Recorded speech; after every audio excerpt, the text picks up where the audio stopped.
இன்றைய வேத வசனம் ரோமர் 12ஆம் அதிகாரம் 14ஆம் வசனம். உங்களை துன்பப்படுத்துகிறவர்களை ஆசீர்வதியுங்கள், ஆசீர்வதிக்க வேண்டியதே அன்றி சபியாதிருங்கள்.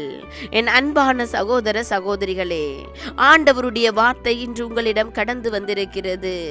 அநேகர் துன்பத்தின் பாதையில் போகிறீர்கள், பிற ஜனங்களால் வஞ்சிக்கப்படுகிறீர்கள். நீங்கள் அவர்களுக்காக ஜெபியுங்கள், அவர்களை சபியாதிருங்கள்.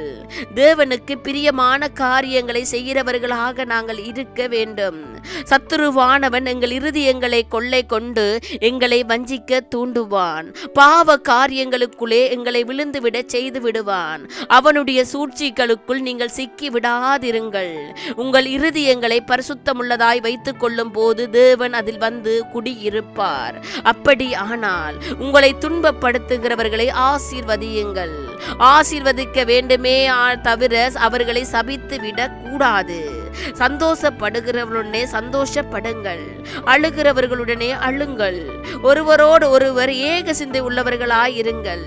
மேட்டிமையானவைகளை சிந்தியாமல் தாழ்மையானவர்களுக்கு இணங்குங்கள்.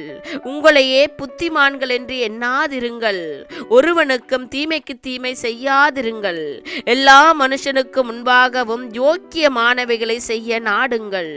கூடுமானால் உங்களாலான மட்டும் எல்லா மனுஷரோடும் சமாதானமாய் இருங்கள். நம்முடைய தேவன் எங்களுடைய பாவங்கள் நிமித்தமே, எங்களுடைய அக்கிரமங்கள் நிமித்தமே, எங்களுடைய மீறுதல்கள் நிமித்தமே அவர் சிலுவை ஏந்தி மரித்தார். நாங்கள் பாவிகளாய் இருந்தோம், ஆனாலும் அவர் எங்கள் மீது சினம் கொள்ளவில்லை.